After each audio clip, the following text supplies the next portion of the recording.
Cricket betting అదో వ్యసనం, అనేక నేరాలకు మూలం. బెట్టింగ్ లింక్ తో ఎన్నో నేరాలు జరుగుతున్నాయి. అలాంటిదే ఈ కిడ్నాప్ కూడా. ముగ్గురు కుర్రాలు ఏకంగా క్రికెట్ బుకీనే కిడ్నాప్ చేశారు. లక్షల డబ్బులు గుంజారు. చివరకు కిడ్నాప్ కథ అడ్డం తిరిగి కిడ్నాపర్లు జైలు పాలయ్యారు. పశ్చిమ గోదావరి జిల్లాలో ఈ కిడ్నాప్ ఎపిసోడ్ కలకలం రేపింది.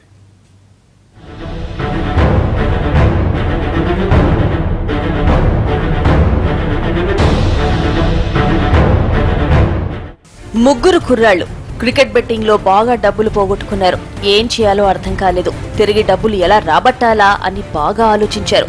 చివరకు ఓ స్కెచ్ చేశారు. ఆ స్కెచ్ ఏంటో తెలుసా? ఎవరి దగ్గరైతే బెట్టింగ్ కాసామో ఆ బుకీని కిడ్నాప్ చేస్తే బాగా వర్కౌట్ అవుతుంది అనుకున్నారు. బుకీ దగ్గరైతే బాగా డబ్బులుంటాయని ప్లాన్ చేసి కిడ్నాప్ చేశారు. 4,25,000 తీసుకుని వదిలేశారు. పోలీసుల ఎంట్రీతో కిడ్నాపర్లు కటకటాల పాలయ్యారు. కోళ్ల పందాలకు ఫేమస్ అయిన పశ్చిమ గోదావరి జిల్లాలోని భీమవరంలో జరిగింది కిడ్నాప్ ఎపిసోడ్. భీమవరానికి చెందిన ఇతని పేరు సూర్య శివకృష్ణ వర్మ. Cricket bookie. కొద్ది రోజుల క్రితం పోలీసులకు దొరికిపోయాడు. తర్వాత బెయిల్పై విడుదలై వచ్చాడు. గతంలో బెట్టింగ్ సమయంలో పరిచయమై చందు నుంచి మే 29న అతనికి ఓ ఫోన్ కాల్ వచ్చింది. గతంలో బెట్టింగ్ సమయంలో బాకీ పడ్డ 25,000 ఇస్తాను రమ్మని వర్మను చందు పిలిచాడు. చందు, నాగరాజు, నాయుడులు ఓ కారులో వెయిట్ చేస్తున్నారు. అక్కడికి వర్మ రాగానే బలవంతంగా కారులో ఎక్కించుకుని కిడ్నాప్ చేశారు.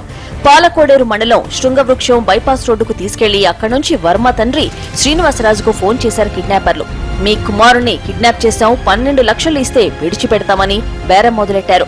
కంగారు పడ్డ వర్మ తండ్రి 4,25,000 ఉన్నాయని, ప్రస్తుతానికి ఇవి తీసుకుని మా అబ్బాయిని విడిచిపెట్టాలని వర్మ తండ్రి ప్రాధేయపడ్డాడు. ఓ చోట డబ్బు తీసుకుని వర్మను వదిలిపెట్టి పారిపోయారు కిడ్నాపర్లు. మరుసటి రోజు బాధితులు ఫిర్యాదు చేయడంతో ముగ్గురు కిడ్నాపర్లను కటకటాల్లోకి పంపారు భీమవరం పోలీసులు. అయితే వీళ్ళు అత్యాశకు పోయి క్రికెట్ బుక్ దగ్గర డబ్బు ఎక్కువ ఉంటుందని ఒక అత్యాశకు పోయి వాళ్ళ కిడ్నాప్ చేసి వాళ్ళ దగ్గర డబ్బులు వాళ్ళ ఫాదర్కి థ్రెటనింగ్ చేసి వాళ్ళ ఫాదర్ని కలెక్ట్ చేయడం జరిగింది. అలాగే వాళ్ళ దగ్గర 4,40,000 కూడా A1 అయిన చంద్రశేఖర్ దగ్గర డబ్బులు బ్యాగు, అలాగే అతని కారు 007 వెన్నా కారు కూడా స్వాధీనం చేసుకుని ఈరోజు కోర్టుకి రిమాండ్ పంపారు. వర్మను కిడ్నాప్ చేసిన చందు, నాగరాజు, నాయుడును అదుపులోకి తీసుకున్న పోలీసులు కారు 4,25,000 స్వాధీనం చేసుకున్నారు. బెట్టింగ్ లో డబ్బులు పోగొట్టుకుని తిరిగి ఆ డబ్బులు సంపాదించేందుకు యువకులు బుకీనే కిడ్నాప్ చేయడం పశ్చిమ గోదావరి జిల్లాలో కలకలం రేపింది.